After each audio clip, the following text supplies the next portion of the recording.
This is Jim Minion from Two Loose Screws. I'm listening to Barbecue Central. Start the game! Let's go! We'll do it live. Okay. Well, do it live! I'll write it and we'll do it live! So to get that perfect barbecue, you use wood. Are you sure it's safe? Whatever. We put the lighter fluid on, strike the match, and... Oh, should we call the fire department? That might be a good idea.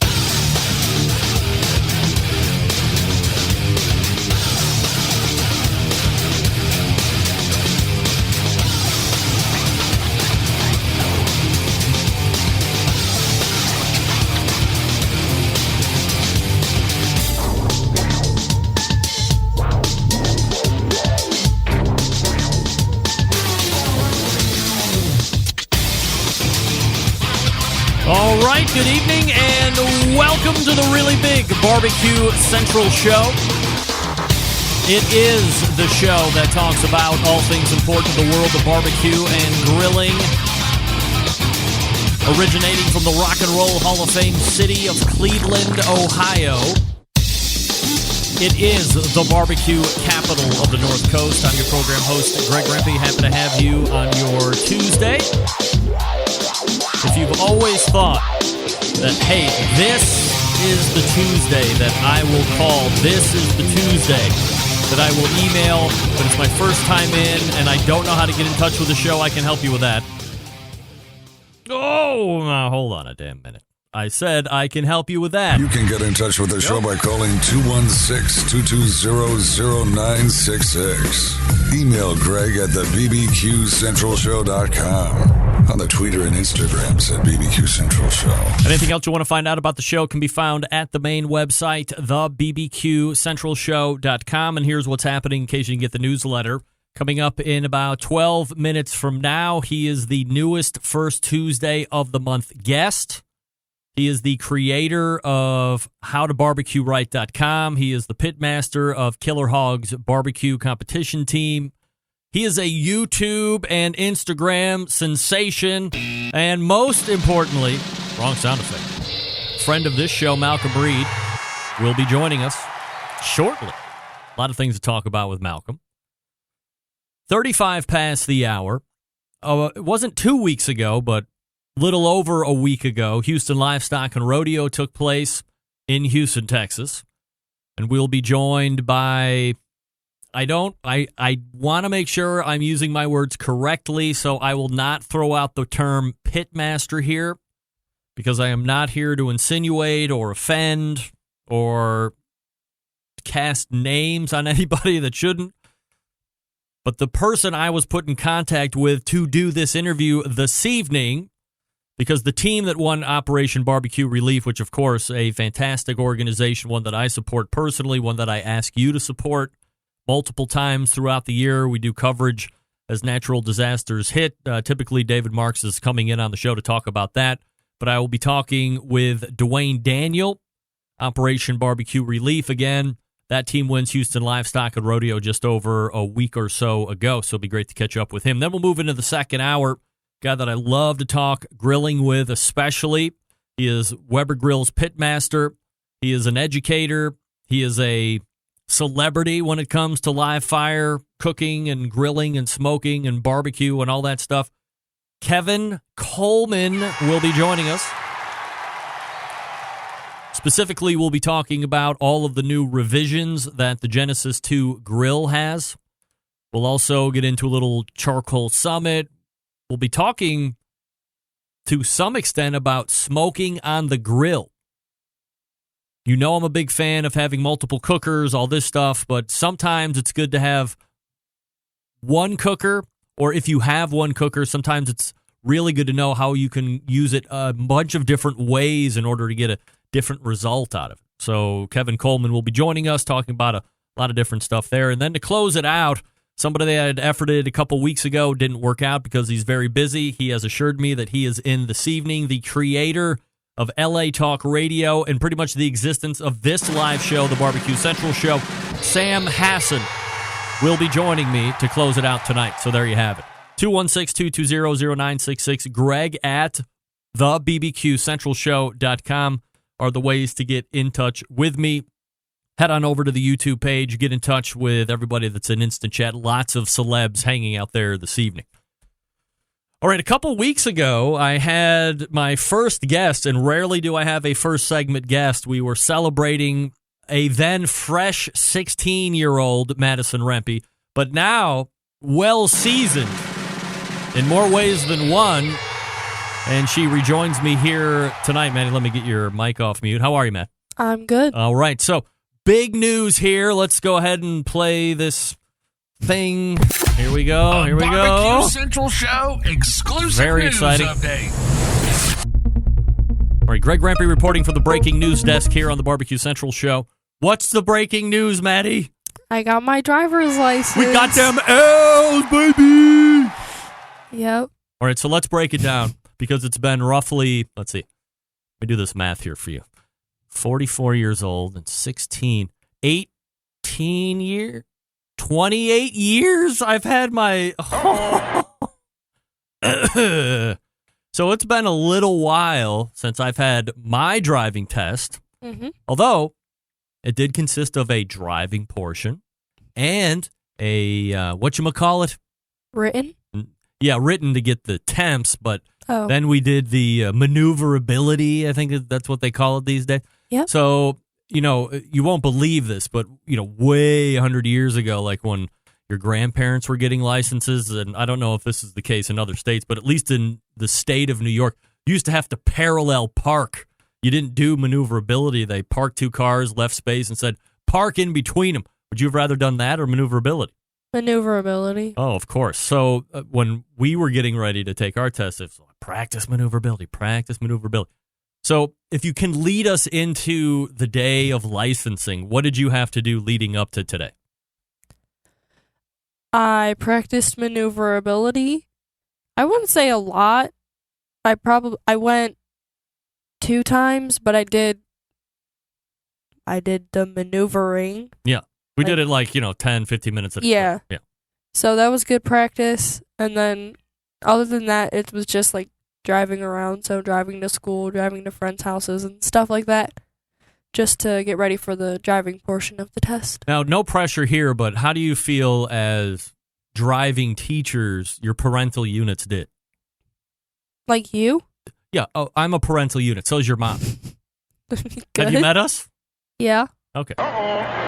How did we do? Good. Were we encouraging? Were we overbearing? Because people want to know that have kids that are approaching your age, or maybe they're in the middle of this whole learning thing. Like, what kind of a teacher works best?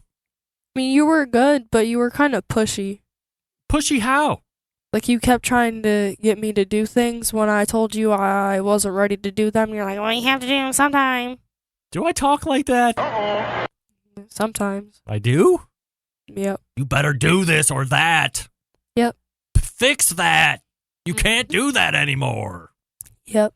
All right. So fast forward to, so you get, 50 hours that you have to get with parents? Yeah. Which could be a lie, right? Yeah. Nobody knows. You've signed an affidavit, which is a legal document, by the way. So if anybody goes back to look, then I have to go to jail for that. But I'm not going to go to jail for it because we easily got 50 hours, probably in the first couple months. Yeah. Because we had you driving all the time. Yep. Where's your comfortability factor on highway? Comfortable. Totally comfortable? Yeah. Yeah? I was doing it today, and it was snowing. And it wasn't snowing hard, but because of how fast I was going, it made it seem like it was coming down harder than it was, and it was kind of hard to see in front of me, but I did fine. Now let's talk about the big moment. You pull into the booming metropolis of Painesville, Ohio. If you know, there's actually a guy in the chat room that knows Painesville because he's from Ashtabula. And what happens? Well, you go in. Yes. And you walk into the one room, you give them your paper, and then he asked what the model of the car was and what year it was and the license plate. And then he said, okay, get in the car and take it to the cones, the maneuverability cones. You do that right off the bat. Yeah. Whoa. That's the first thing you do. So then I did that. No problem. Nope. Oh, here's the question. Were they wider or narrower than we had practiced? Because we did both. I'd say they were narrower, but not by a lot. Okay. Like I got through without a problem, so that was fine. And then you go out onto the road after that. Yeah, you go out onto a main road, which is 40 miles an hour, and then you make a left and you go through a residential area, so it's like 25, and then you go back to the place. How long were you on the road total, you think? Less than 10 minutes. Less than 10 minutes? Do you think that's a fair assessment of your driving skills? Are we putting inexperienced drivers on the road? I mean, I guess it depends on like how much you've driven before that. I mean, I drove a lot, so. So if assuming you knew where to go, like if you knew how to get to Chicago, do you think I could just turn you loose and you'd be like, yeah, no problem? I mean, maybe. You wouldn't be scared. You'd try it. Yeah. All right, that's what I want. I don't want scared drivers in my house. I want confident, willing drivers that will use GPS when necessary. All right. All right, so now we have a license. Now you're 16. Now you have the license. Got the L's, as you say. Yep. We're figuring out what we're going to be doing about cars. What's the next big thing coming down the pike? I don't know. You don't know? No. End of the school year? Any big things coming up? No. Okay. I'm just wondering, is that a cat like pounding against the door? Yeah, it's Chewy. Oh my God. Can I let him in? No. Let's quickly recap though. 16 a couple weeks ago. Yep. Licenses today. A fresh license, not even 5 hours old. Well, probably like 7 hours old. Yep. And then we have no idea what's going to be going on from here on out. But the good news is you can drive to wherever that is. Yep. Somewhere or nowhere. Madison, congratulations once again. Thank you. I love you. Love you too. And drive safe and watch out for idiots. I will. All right. Thank you for coming back in. You're That welcome. is Madison Rempel. Got them L's, dog. Got them L's. I just love saying that because it makes me sound very hip at 44 years old. A late 44, by the way. Soon enough, I'll be 45. Thank you. Now we have 2 drivers in the house. We got one ready to go, 18 years old. We got Maddie. We got another girl at 13. So we got a couple years left. So I can make even more money. Figure out how we're going to come up with more cars in this house. Interesting. John, I don't have my CDL yet, but I have to have it by the end of the year. All right, folks, let me talk to you quickly about Matt Eads, The Grill Seeker. I've told you for the last number of weeks he's got a great new book coming out, soon to be released. How great is it? Premiered on Amazon as the #1 new release in the barbecue and grilling section. It's called Grill Seeker Basic Training for Everyday Grilling. Let me tell you a little bit about the author. From the battlefields of Afghanistan, Iraq, Somalia, Bosnia, to his state-of-the-art outdoor kitchen, Matt Eads is looking to unite people through grilling. No matter our race, gender, sexual orientation, cultural upbringing, socioeconomic standing, or political affiliation, cooking over open fire brings people together. It sets differences aside. That's why you should go pre-order your copy of Grill Seeker, Basic Training for Everyday Grilling right now. The focus of Grill Seeker is to show readers that gourmet grilling doesn't have to just be a weekend activity. With Matt's tips and tricks, you can craft amazing meals and create amazing memories for family and friends every night of the week. The memories and the camaraderie that grilling has created for Matt, dating back to his teen years through his time in the Marines, fuel the desire to spread his passion for outdoor cooking. They're also the reasons he started the United by Flame movement on social media. Hashtag it United by Flame. Some teasers in that recipe book that's going to be coming out. Grilled grapes and roasted garlic-infused ricotta crostini. Grilled Nashville hot chicken. I just had a Nashville hot chicken for dinner tonight. Grilled peach boats with mascarpone ice cream. Also, again, don't forget to try the United by Flame movement. Head on over to grillseeker.com. And above, or at the very top of the site above the logo, click on the United by Flame link. Then check out the page. Don't forget, you can send Matt a photo of you cooking in front of your grill or barbecue. He will put it on that page, and now you are exposed to all the other folks that are part of the hashtag United by Flame movement. Grill Seeker Basic Training for Everyday Grilling, now available for pre-order on Amazon, shipping April 9th. I believe that has been confirmed by Matt himself. So if you haven't ordered it, go pre-order it right now. It's going to be a great book. We're coming into cookbook season, folks. April, a big month. None bigger than Matt Eats. All right. Malcom Reed coming up out of the break. Stick around. I'll be right back.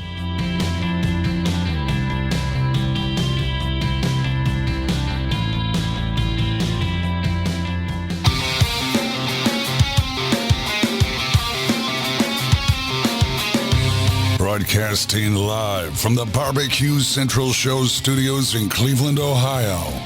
You're listening to the Barbecue Central Show. Once again, here's your host, Greg Rempe.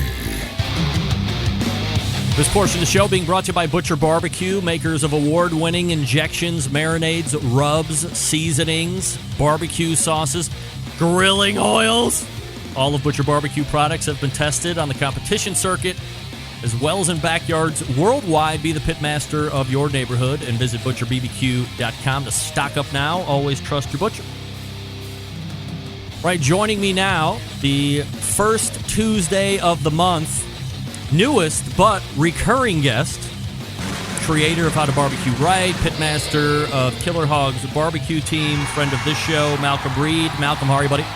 I'm good, Greg. Man, it's hard to believe it's been a month already. I know, man. Time is flying by. I mean, you'll find out once you get on board with this train, man. You think you got time to geek it out and punch up and get all your stuff ready, and then all of a sudden, before you know it, I'm like, hey, we're ready to go. Any questions? And you're like, whoa, man, it's like 4 weeks have blown right by. So what have you been up to recently?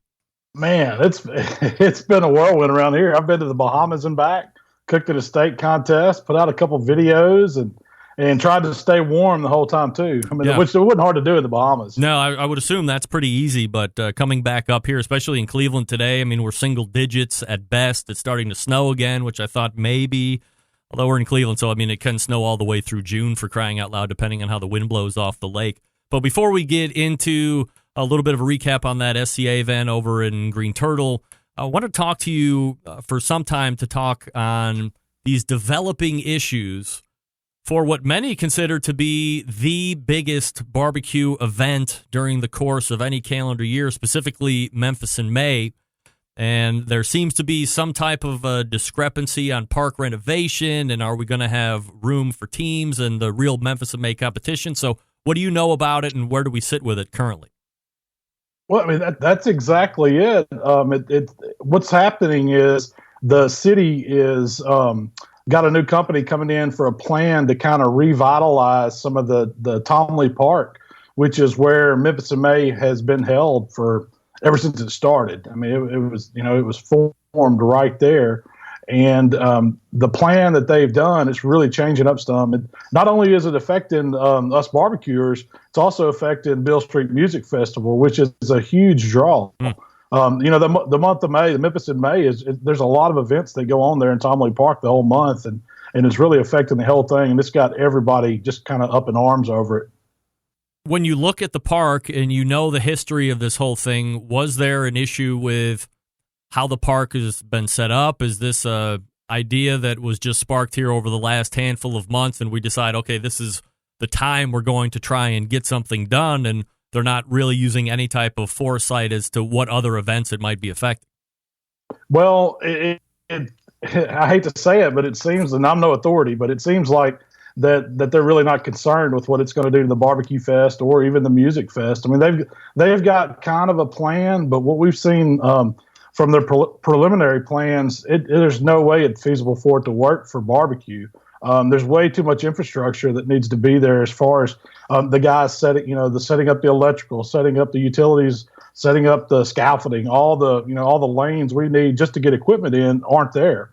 And you can't just cram all of us guys in one area down there and just have us all side by side any tighter than what it already is. It just won't work. So either they're going to lose teams or, they're going to have to change locations if they're going with that plan. Malcom Reed joining me here on the show, howtobbqright.com, the website. Obviously, you can find them on YouTube as well. Pitmaster Killer Hogs Barbecue Team, How to Barbecue Right on all the social media channels as well. You plan on cooking Memphis in May, assuming everything is still in working order by then? Oh yeah, this year it's not going to affect it. We've kind of got another problem this year with the rising river. That's one thing. We don't know what's going on with it right now. But this doesn't really go into effect until after May. So Memphis in May is going as planned this year. So it'll all go into effect next year with what they're wanting to do, and that's really what's concerning a lot of us. I mean, we're cooking, and we've already got our acceptance and everything, so we're moving forward with this year just as normal.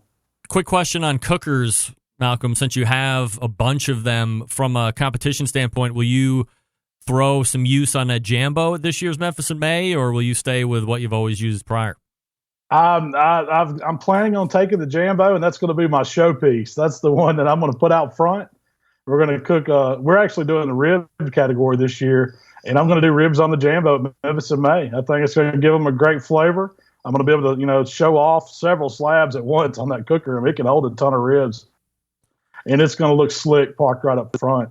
Let me ask you about when you put that thought into choosing the protein. So it's ribs, it's whole hog, or it's pork shoulder. There's no brisket, there's no chicken or anything like that that can take the overall. So you win the category itself, and then the winners then go against each other to form an overall grand champion for the folks that don't know it. But it's always been my thought that if a whole hog cook steps up to the plate, they seem to have an advantage because it is a huge showpiece. It is a lot of attention cooking a whole load of different muscles, having them have to come out right. It seems like you could cook a really great rib, but if somebody cooks a better whole hog or a decent whole hog, they might have a leg up, or they might get some type of a special consideration. Is that not the case?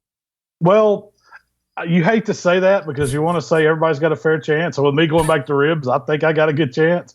But, you are at a little bit disadvantaged. When you choose that whole hog, I mean, you've got to cook it right, don't get me wrong, sure, but you've got so much more meat to give those judges to pull from. And when you cook ribs, that's all you have is a slab of ribs. So ribs haven't won in, man, I would say well over a dozen years. I couldn't tell you the last time they did win. I mean, are we looking at a Mike Mills last time ribs won it kind of a thing, or has it been after that? There's been a few after that, but I know we started cooking ribs back in 2006, and there hasn't been one. There hasn't been a rib winner since I've been involved cooking down there. So that tells you how far it goes back. I think it was like 2004. Don't quote me on it, but it was a couple years before we really got started.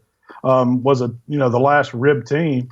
And, there's been some great guys. Mark West has won ribs 3 times down there. And he has, he's been close, but I guess he's the closest guy that I know personally that's come close to winning it all with the rib. Shoulders, it seems to rotate from shoulder to hog every year. And we were in shoulders for the past 6 years, but we just want a new location. It's, we kind of got burnt out on our spot where we are. We were always down on the far end away from everybody. I want to be kind of in the middle, in the thick of things this year, maybe get some better visibility. And I'm going to have a good time. Of course, I want to win, but I want to go have a good time and see everybody and just try a new location out. And shoulder, man, no disrespect, but Chris Lilly is a bitch on that category. I mean, he's typically the guy that's coming out. He's won it 5 different times. He's hard to guard. He is the man to beat in the shoulder category. Him and Mark Lambert, they seem to go back and forth being up there in shoulders. But yeah, and we were about 6 spots down from Chris, so we're bumping judges the whole time, and I'm looking to get away from him a little bit.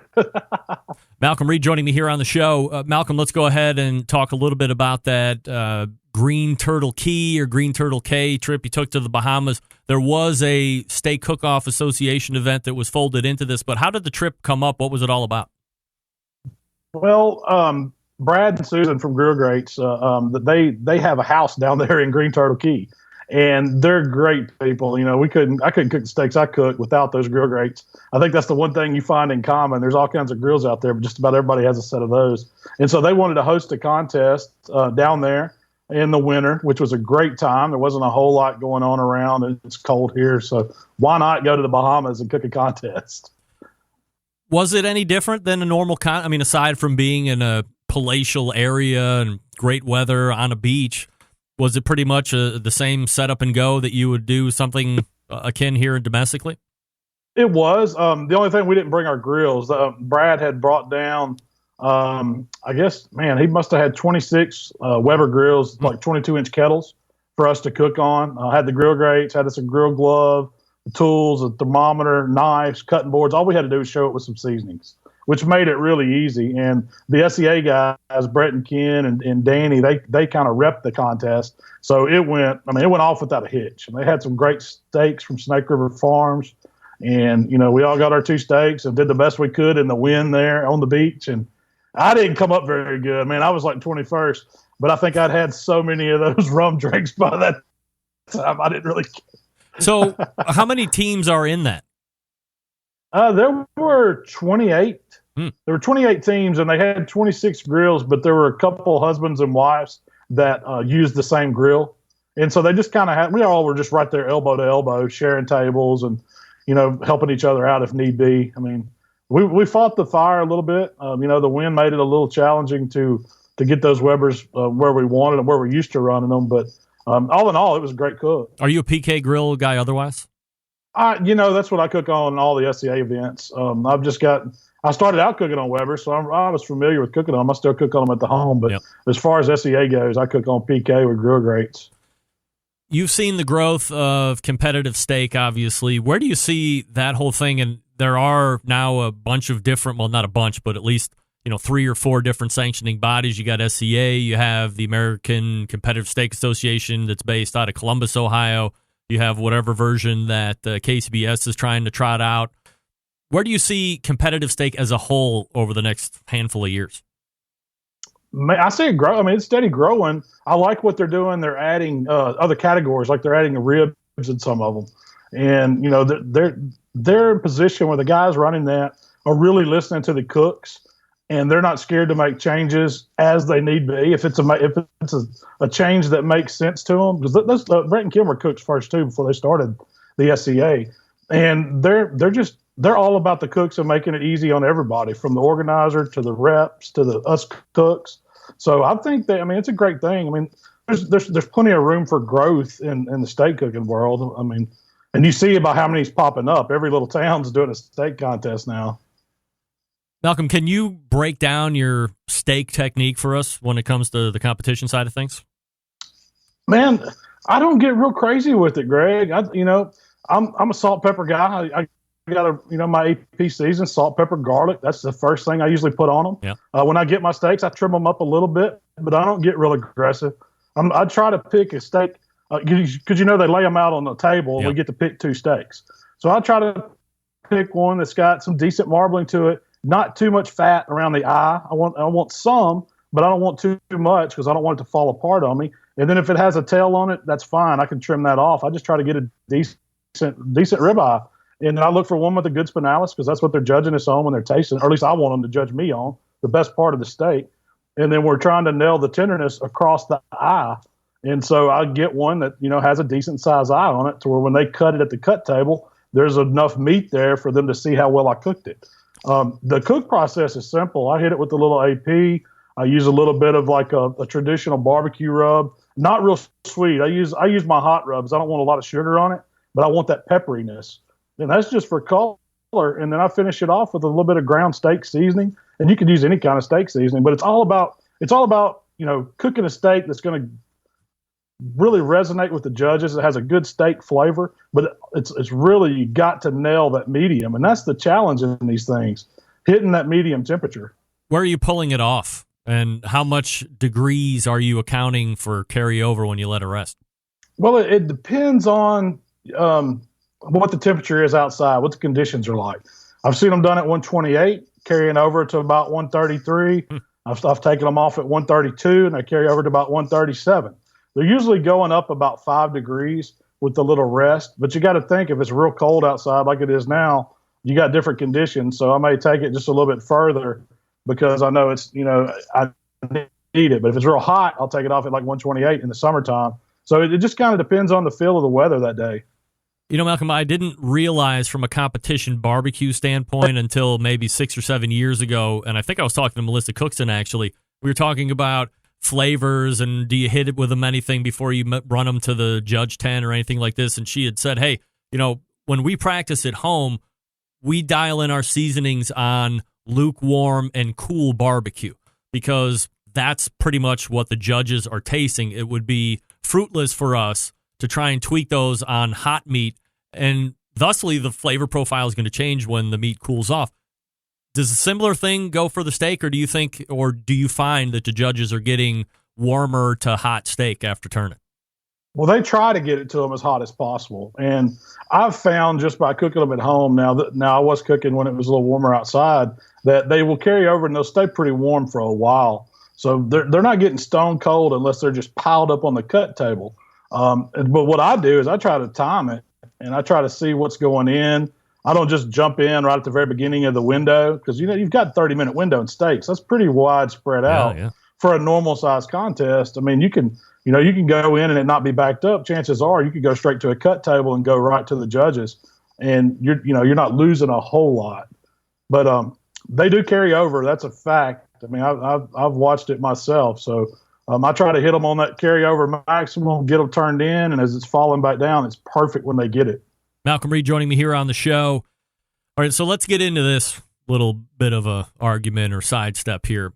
You had mentioned grill grates. You said you couldn't use grill grates and not have the success that you've had on this particular product. I think if you go to any SCA event or competitive steak event to a by and large degree, 90% of the teams are probably using grill grates to a certain degree.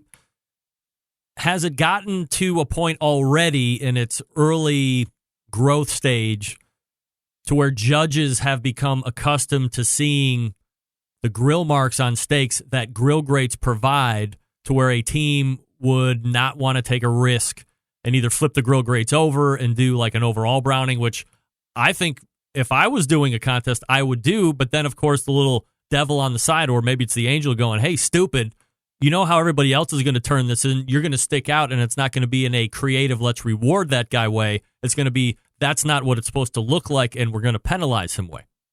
Well, I don't know if the judges are really looking for those grill marks, but it seems like the contest that I've cooked, that it's always been the case. The steak's one that's had them. They're not looking for the grill marks the way KCBS judges aren't looking for garnish? yeah, exactly. But, and you got to think about this too, though. When they cut these steaks, it's one thing to judge the looks when it's in the box, not cut. You can clearly see the grill marks. You can tell if they're perfect or not. But the judge isn't seeing them in that state. They're seeing it cut and usually separated out and a lot of times propped up. So it's not, I don't know if it's as big a factor. I don't know, maybe it's a mental thing for me. But, I mean, I don't know if I would always cook on grill grates just because I've had the luck with it. I'm not saying it can't be done. I'm just saying it's not as likely for it to, for you to do well without doing them. Of the three components that are stereotypically considered to be what you need to win at an SCA event, grill grates, B&B charcoal, and a PK grill, whether it be a 360 or original, would you say that the grill grates are the one that stands high above the other two, or the other two pretty close to the grill grates? You give me a grill grate and a thermopin, and I'd cook on anything. Those two things are critical. And I'm a thermopin guy, man. I don't think you can beat those thermometers. I don't get paid by them, but that's besides my grill, or in steak cooking. Besides my grill grates, I'm having a thermopin. Who's the best steak cook right now in the SCA, in your opinion? Man, that's tough. It'd be hard not to say Chuck Edwards, because he's the man from last year. He's the man to beat. And but there's a lot of great. The thing about SCA cooking is anybody can win on any given day. I've seen more first-timers win in the SCA than any other competitive food cooking that I've done. And I think it's just because we're cooking a ribeye steak, and a lot of people are familiar with them, and it doesn't take anything super elaborate or super out of the box to win. If you can cook a good steak, you can do it. I'm getting a couple people ask me in the instant chat here, Malcom, if because we're coming up to this portion of the season where it's like events, you have home hearth patio, you have MBBQA. Are you going to be attending any of these? I don't. I know I'm going out to a special event in Salt Lake City. I think it's next week for Traeger. They're unveiling some new grill. They're keeping all hush hush. I may be at the MBBQA, but I'm not 100% positive because my son's playing baseball, and this is a bad time of year for me to squeeze some cooks in and still make his baseball games. It's tough. So I may have to sacrifice some of those, shows or conferences that I like to attend this year. From a YouTube update, what's new on the video side? Man, we're just trying to come up with some new recipes and new ideas and get our podcast going too. I know you kind of sparked my interest in podcasts a lot last year at the MBBQA, and me and Rochelle kind of stuck with it and are trying to figure it out. We're nowhere near, pros yet, like yourself, but we're having a good time with it, and that's what we're going to continue to do. I'm going to try to do. I try to do a recipe a week, but there's some weeks like this week it's super cold. I didn't do anything. I gave myself a week off. So here's my advice. Ready? Here's my advice. Do it for a year, and then do it for another year, and then do it for 12 more years. Then come talk to me, pal. I'm with you on that, man. Meanwhile, you got 500,000 subscribers on YouTube, so who the hell am I? You know what you're doing. You know what you're doing, pal. You got it. I put the same philosophy. We put the same philosophy in YouTube. I know I started a little bit after you, and because I remember coming on your show earlier. Back earlier in my YouTube career, and it was just one of those things, man. Where I saw you sticking with it, and then we decided to stick with our YouTube, and that's the one thing. If you say, and everybody, when people ask me, it's being consistent and sticking with it. I know it's hard, and it seems like you may not be getting anywhere, but man, over the years it pays off. No doubt. Malcom Reed can be found howtobbqright.com, How to BBQ Right on all the social media handles, and the pitmaster of Killer Hogs Barbecue can be found here the first Tuesday of each month. Malcom, always appreciate the time, man. Thanks so much. Hey, looking forward to next month, Greg. Have a good one, man. You got it. There he is, Malcom Reed. We got zero deer talking, but hey, we get to talk. I mean, that's how it is. I get the agenda going. We start talking about Memphis in May at first, and then, of course, that branches into other topics that I didn't even think about, and I cut out a whole other divergence that we were going to be talking about with Memphis in May, which was if you're 6/10 down from Chris Lilly, where does his star power rank in the on-sites? Does he have an advantage? Does he have a disadvantage? Maybe next time I will ask Malcom that. All right, we got Dwayne Daniel coming up out of the break. Let me talk to you quickly about Southside Market and barbecue. Attention, folks, in the business of barbecue, and that's pretty much all of us, right? Let me tell you a little bit about Southside up front. Established in 1882, Southside Market and Barbecue, the oldest barbecue joint in Texas. They've been owned and operated by the same family for 3 generations. They offer premium Central Texas barbecue products, slow smoked over real wood, shipping, distributing, manufacturing sausages for companies across the U.S. From food trucks to multi-chain restaurants, Southside sausages can be on your menu too. All meats processed in that on-site USDA-inspected facility. Trusted partner with a focus on quality and authenticity. Wholesale options available, shipping nationwide via FedEx. You can find them on food service distribution via Cisco, U.S. Foods, and Martin Foods.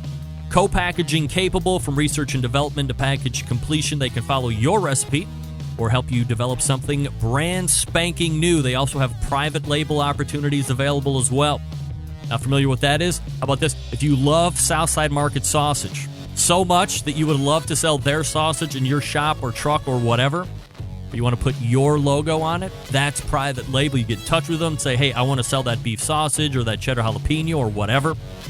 They'll work with you so you can get your stuff, your brand on that packaging. Then you sell it as yours, but it's theirs, so you know the quality is there. Very popular, private labeling. Get into it. Visit SouthsideMarket.com for more information. If you want 10% off your online order, use BBQ Central at checkout, and the code, that's BBQ Central, lowercase, all one word. You get 10% off that entire online order at Southside Market and Barbecue. Little recap of the Houston Livestock and Rodeo coming up next. Stick around. We'll be right back. You're listening to the Barbecue Central Show.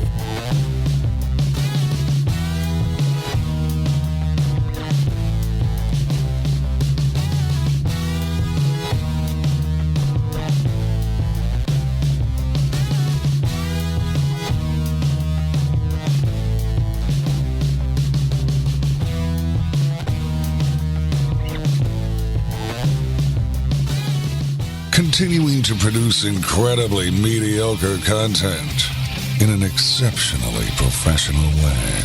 You're listening and watching the Barbecue Central Show. Once again, here's your host, Greg Rampey. This portion of the show being brought to you by cookinpellets.com, your number one source for quality wood pellets for all your pellet-driven cookers. You visit cookinpellets.com to purchase, or if you would prefer, you can do that at amazon.com as well. In any event, they have great flavors. Some of them are 100% species, so check it out, cookinpellets.com. The Houston Livestock and Rodeo took place just over a week or so ago, and within that event is one of the most well-attended barbecue contests, most prestigious contests to win this year. Operation Barbecue Relief takes down the crown. Here to help me recap the event, Dwayne Daniel. Dwayne, how are you, buddy? Man, I'm great, Greg. How are you today? I'm absolutely fabulous, Dwayne. Appreciate you making time here for the show this evening. I guess before we get into the event recap, for the folks that don't know, you, a little background about yourself and Competition Barbecue. Well, first of all, I just want to say thanks for having me on the show. It's my first time on. Yep, for sure. I hate that I had to follow a legend like Malcom Reed, good buddy of mine, but I do appreciate it. Yep. Little recap on myself. Actually, just a small-time barbecue cook. Done a lot of stuff locally. Nothing really competitive. I mean, we did do the circuit there for a little while and got hooked up with a group out of Kennett, Missouri, which was the Redneck Grillers. And they afforded me the opportunity to go a little more and learn the trade a little bit, had a little bit of luck, and during that process is when I found out about Operation Barbecue Relief. Let's pull back for a second here. For the folks that aren't familiar with Houston Livestock and Rodeo, how many teams are in it, and how is a team able to compete? This isn't an event that you can just pay an entry fee and roll into, correct? That is correct. This year, I believe there was 259 teams. The waiting list to get into the Houston Rodeo is a mile long, and I will be honest, the way that we got into it, back in August of 2017, Operation Barbecue Relief responded to Hurricane Harvey there in Houston, and we was deployed there for 11 days, fed 371,760 meals. Wow. And lo and behold, one day I was sitting in there, and this lady come up to me and was looking for a job to do, and we get to talking, and I wanted to, find out what her interests were, what her strengths were, to be able to place her in the in our volunteer pool, to the best spot that she would be comfortable with. And lo and behold, it turned out to be a lady named Jennifer Hazelton, which was the CFO to the Houston Rodeo. And as with any competition cook, and that we are mostly in OBR, the Houston Rodeo is what I consider one of the 4 prestigious events to go to. Sure. And, I just made a comment that, man, that was on my bucket list one of these days, and told her, that I've been afforded the opportunity to cook at Memphis In May, the American Royal, the Jack, but Houston was on that bucket list. And a couple of weeks after we got back from that deployment, I got an email from her and said, hey, you need to check out our Facebook page. And the Houston Rodeo returned a big favor for us going down and helping out the community of Houston. And actually, we learned a story this year that we didn't know last year. The spot that we was given was the actual spot for the city of Houston. So the city and the rodeo come together and gave us a spot and gave us an opportunity to go into the rodeo and into the World Championship contest. So that's a great repayment for the work that you guys were doing down there for the folks that were displaced, first responders, and so on. I mean, you said just short of 400,000 meals over that 11-day period. Is this a one-time opportunity, or is that going to be now a standing offer going forward where OBR will be able to cook this event? It is going to be a forward opportunity. Wow. We got down there last year, but to be honest, we, as with any competition that's that large and that type of, a team entry, I mean, it's all a crapshoot. It has to do with, number one, you have to cook a good product, but it's a little bit of luck on what what table you end up on, and this, that, and the other, and how the judges perceive your entries that day. Well, last year we lucked up and we finished third in ribs, and actually finished 11th in brisket. Had a little trouble with our chicken last year. We had a malfunction with one of our gurus, got wet overnight, and couldn't really pull out of it, and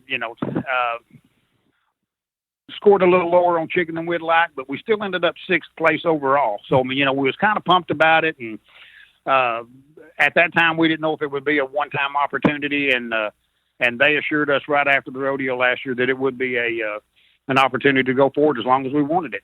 Dwayne Daniel joining me here on the show. We're talking about the recap of the Houston Livestock and Rodeo Operation Barbecue Relief here that takes down the crown. So there's a lot of teams that are there that are competing as themselves. Maybe they're on Champion Row. There's some other teams that don't have near the experience that a lot of these other vets have, and they're just kind of doing it all themselves. How was Operation Barbecue Relief set up? There are some other teams, for instance, there's, I think, Jay Tinney, who had a spot on Champions Row, but he had brought in 3 different cooks to cook 3 different meats, and he was more or less the team manager, if you will. So were you a manager of Operation Barbecue Relief, or how was it set up for you guys? That's exactly what it was, Greg. I was, I had the easiest job in the rodeo down at the contest. With Operation Barbecue Relief, we've got access to some of the world's and the nation's greatest cooks. A lot of consistent people. A lot of people believe in the organization, and I was able to pick my cook team last year and this year both. I had you're down in Texas, so what's prevalent in Texas? It's brisket. Yeah. So I went down to Texas and I picked out our best brisket cook that I thought we could get was Joey Smith, Texas Chrome, and I turned him loose, and my rib cook this year was Mark Lambert. Well, what can you say that someone doesn't know Mark Lambert? It's a multiple-time winner at Memphis in May. Yeah. Had won the ribs and the American roll, I believe, last year or maybe the year before. And then we had a guy cooking our chicken, which is Scott Guy, that a lot of people probably don't know the name per se, but Scott cooked with a Memphis in May team, predominantly natural born grillers, which is John David Wheeler. Mm-hmm. And like I say, my job was easy. I told the guys that I was there to help them. I didn't care what they cooked, the recipe they cooked. I didn't need to approve of anything. Just turn in the best product they could. And, basically, I'll tell you what my job consisted of this year. I helped sauce one chicken when Mark was pulling his ribs out. And I also, Mark looked at me and said, hey, which 4 bones do I finish putting in this box? That was my extent of of my cooking ability at the rodeo. Like I say, it was it was tough, but somebody had to do it. And, it was an easy job. My team or our team, I should say, made it very easy. If that isn't the definition of heavy lifting, Dwayne, I don't know what is. I'm glad somebody showed up and was able to pull that out. I'm glad that was you, Dwayne. Well done, and hopefully you can do that again next year. So as you start to I tell you what, Greg, it's not going to be from the lack of trying next year. I can assure you. No doubt. So as you are going through calls, and on this show we know a lot about how a bunch of other sanctioning bodies do their awards. How does Houston Livestock do their awards, and does it crescendo with here's a bunch of teams that are in the running and here's who wins it? Well, it's an all blind judging. They actually changed the rules last year a little bit. Beforehand, every team down there is allotted so many spaces. A standard spot is a 40 by 40. There's a lot of larger teams down there that may have 4 or 6 spaces. A couple of years ago, like I said, they changed the rules from the beginning when, let's say a team that had 6 spots, they could turn in 1 meat, but they could turn it in 6 times. And last year they went to basically the KCBS, ICBA type rules, to where no matter how many spots you had, you only got to turn in 1 entry, but you could turn in all 3 meats, which, like I say, was brisket, ribs, or chicken. So it kind of leveled the playing field a little bit. I talked to a couple of guys out of the rodeo this year after we won, and they said predominantly this year that the smaller teams won. It's the guys that were more well-rounded in cooking actually, kind of dominated the award ceremony. And what they do there is they take the top 10 out of the blind judging, and that you become a finalist. And that's where it ends. It's done. They take the low and the high score, they throw that out, and add the rest of them together and get your points. If there's a tie, they add the low and the high back in and do the tiebreakers. So that's how they go about their business down there. When Operation Barbecue Relief is called as overall champs, I mean, it's got to be an incredible feeling. That's a huge competition to win. I mean, people want to win that not only every year, but they just want to take one down over the course of their career if they are lucky enough to get in it. And there's hired guns and barbecue contract assassins, as I like to call them, that show up in there. I have some friends on this show that have been a part of winning teams. What's it like, and what are you guys talking about after you guys kind of realize you are the champions? Man, I tell you what, Greg, it was it was an unreal moment. Knowing our cooks that have been, been all over the America cooking different contests and winning this and that and the other.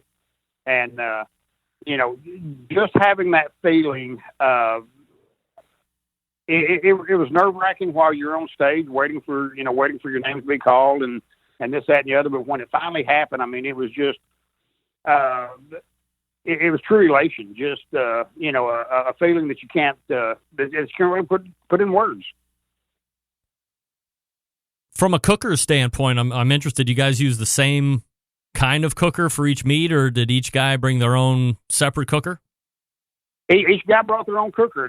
Joey cooks on a Jambo, cooked his brisket over there, which Mark Lambert cooked his ribs on a backwoods. That's what he is famous for. And we cooked the chicken on one of Mark Lambert's little bitty red box smokers. It was a very simple setup.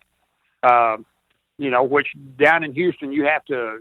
They come by and tag your meat, and you get 2 entries per deal. So they tag 2 briskets, 2 racks of ribs, and 2 chickens. So I mean, at some of the other contests where you have larger pits and this, that, and the other, just not needed down there. And we had a very small footprint as far as as our cook site inside our site, and worked out well. Dwayne Daniel joining me here on the show, recapping the Houston Livestock and Rodeo win with Team Operation Barbecue Relief. Through various sanctioning bodies, Dwayne, you hear a lot, especially over the last couple of years, about increasing the payouts and making contests worthwhile to compete in because of the expense it takes to get out there and actually be competitive. This event really isn't about the money that much. It's about belt buckles and bragging rights and being philanthropic. What kind of a payout do you get for winning the Houston Livestock and Rodeo? Absolutely zero. Wow. Uh-oh. Great payout. Absolutely zero. Wow. You get the, as the old saying goes, it's a prestigious title that no one can take away from you. I will be honest, we got some very nice belt buckles from the Houston Rodeo, which I proudly wore at our OBR training and awards banquet this past weekend that everybody kind of Googled over a little bit and oohed and awed over. So, it's more of a prestigious title than it is about money. Dwayne, next year, is there any reason to believe that you wouldn't be rotating back the same 3 guys that took down the championship this year? I believe in rewarding success. The same guys will be with me until one of them backs out and we prove that we can't be competitive.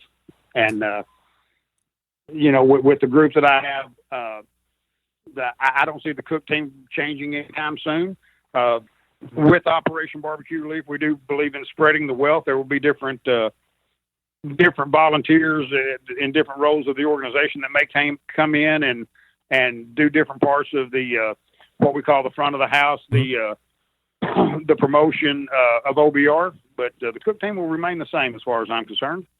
Dwayne Daniel, and really, can you blame me? I mean, Hey, I've always been a fan and subscriber. If it's not broke, don't fix it. And if you are winning the championship, there's no reason that I wouldn't be turning around those same guys if they're willing to come back in 2020 and go to defend. I think you're right on.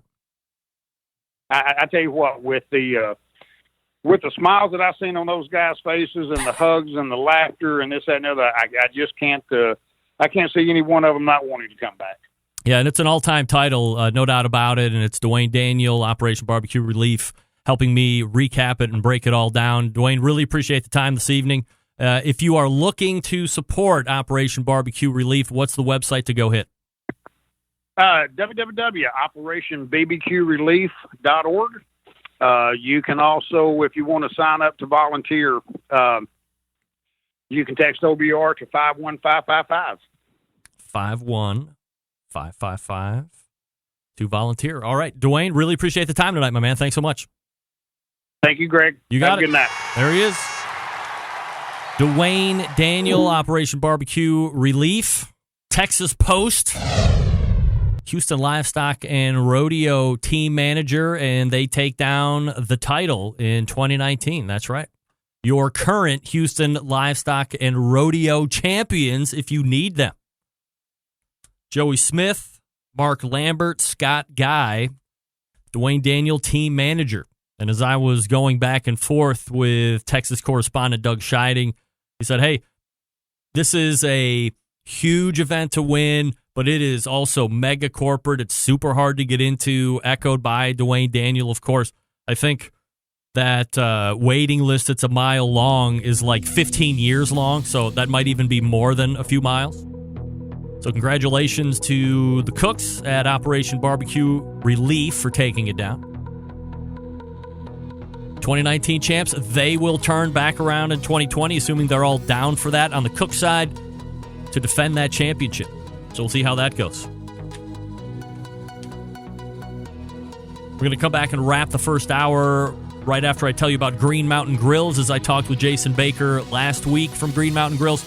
The Prime line is now out. If you're looking for a new pellet smoker, Prime Green Mountain Grill is what you're going to want to take a look at. They have these great look-in windows, both on the hopper and in the main cooking chamber. So if you're a Lookin' Ain't Cookin' subscriber, you can now look through the window and see everything, and you don't have to worry about temperatures needing to recover or adding time on. I mean, Meathead has disproven all that looking you're not cooking BS. But, you know, if you're a subscriber, look through the window. You can look through the pellets. It's on a much sturdier and weighted frame or chassis, if you'd rather call it that. It's got the front shelf now that the old Green Mountain Grills never had. That's going to be great. A lot of great features that are dual meat probes. How about that? 12-volt power. We talked at length about why 12-volt power technology is going to be the wave of the future, at least for Green Mountain Grills, because of the ability to properly manage the RPMs on the fan. Pellet consumption now going through the roof. Big numbers, as Jason Baker had mentioned last week. So if I have piqued your interest, or as I say, please give show sponsors first consideration if you're in the market for anything. Check out the Prime line. They also have that classic line as well. I have two of those in my backyard that I've had for years, probably going on a decade now. GreenMountainGrills.com. That's GreenMountainGrills.com. The Jim Bowie is the biggest. The Daniel Boone is middle. Davy Crockett is your portable version. The Daniel Boone and the Jim Bowie can also accommodate the pizza oven, which you're definitely going to want to get, and you'll thank me later for that. $150 or less. GreenMountainGrills.com. That's GreenMountainGrills.com. We're back to wrap the first hour right after this. Big name interviews, advice on cooking brisket and ribs, and the only host willing to share his honest opinion on all things important in the world of barbecue. It's the Barbecue Central Show.